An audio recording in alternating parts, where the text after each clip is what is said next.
Dakar, 10 janvier 1994. Les chefs d'État présents signent l'acte de naissance d'un espace économique ouvert et concurrentiel. Son nom, l'Union économique et monétaire ouest-africaine, UEMOA. Son objectif, renforcer la compétitivité et la convergence des économies et créer un marché commun. Son atout, une monnaie commune, le franc CFA. La situation était difficile. C'était une situation dans laquelle vous aviez pas assez de réserves, même pas, quelquefois, au niveau de compte d'opération. Vous aviez des déficits budgétaires importants. Vous aviez des tensions sociales qui étaient là. L'idée était celle-ci, où on réussit ensemble, ou on périt ensemble. Mais comme vous le savez, personne ne veut périr. Donc il fallait qu'on réussisse ensemble. C'était ça l'idée fondamentale. 1er août 1994, le traité qui instaure l'Union entre en vigueur. Pour optimaliser son fonctionnement, elle se dote d'entrée d'un socle institutionnel des plus solides. Ces organes de direction, de contrôle juridictionnel ou consultatif sont immédiatement mis en place et son siège fixé à Ouagadougou, capitale du Burkina Faso. Dès lors, l'Union se jette dans l'élaboration d'un environnement juridique harmonisé composé de 2 piliers essentiels. Les règlements, qui sont des actes obligatoires et directement applicables dans tous les États membres, et les directives, qui lient tous les États membres quant aux résultats à atteindre. Mais c'est par le mode de financement des activités du processus d'intégration que l'UEMOA est cité comme modèle d'intégration économique régionale en Afrique. Un dispositif original qui s'appelle prélèvement communautaire de solidarité est opéré sur les importations de produits de pays tiers, c'est-à-dire non membres de l'UEMOA. Ce qui épargne l'Union des difficultés de mobilisation des contributions des États membres. L'Union pouvait s'atteler désormais à mettre en place à la fois son marché commun et son programme de convergence économique.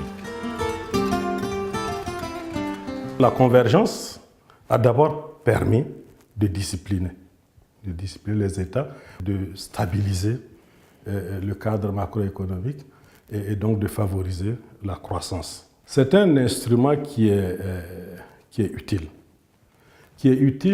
mais qui demande beaucoup de détermination. Beaucoup de détermination de la part des États et de la part de la Commission, de manière à ce que la Commission ait les moyens d'amener les États à respecter la discipline qu'ils ont acceptée collectivement.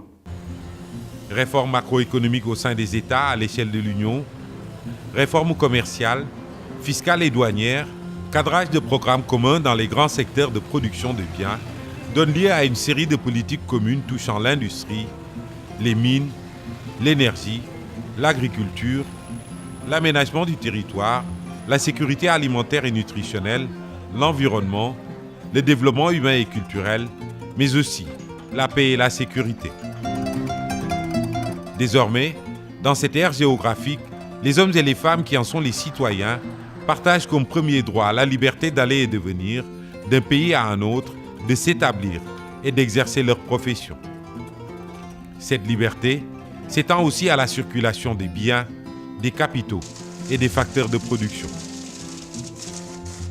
Au plan de la gouvernance économique, l'Union renforce l'exercice de la surveillance multilatérale par le respect des critères de convergence et lance dans le même temps un code de transparence pour la gestion des finances publiques. C'est important que nous puissions avoir des critères, et ce sont des critères qui permettent aux pays de bien gérer leur développement, de bien gérer leurs finances publiques.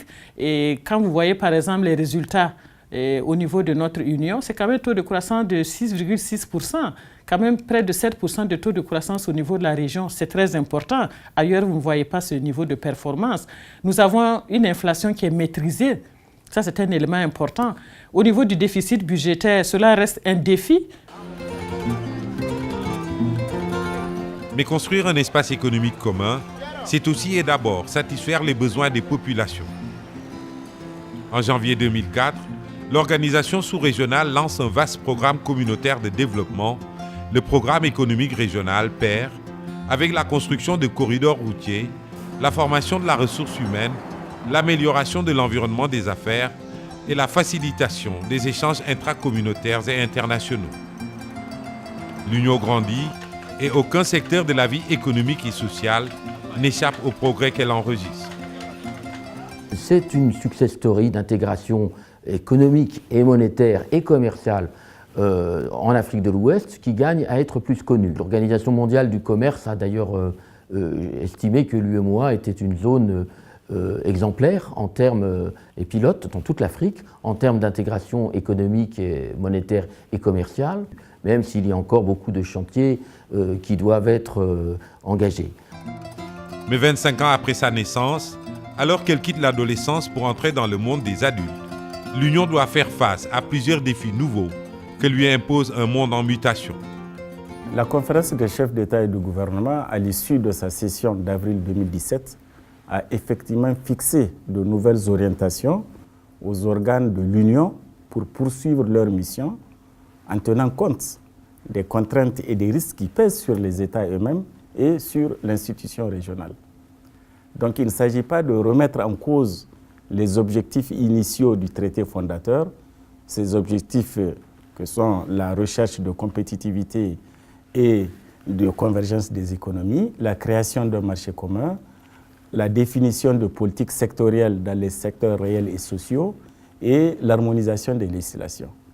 Il s'agit plutôt d'une meilleure allocation des ressources entre les États et l'institution communautaire, ce qui pour nous au niveau de la Commission veut dire qu'il faut que nous utilisions nos ressources de façon optimale entre le fonctionnement courant et les ressources que nous allons affecter au projet intégrateur. Une sorte de voie royale pour l'édification d'une UEMOA des peuples, l'UEMOA de demain. UEMOA. 8 pays. Un destin commun.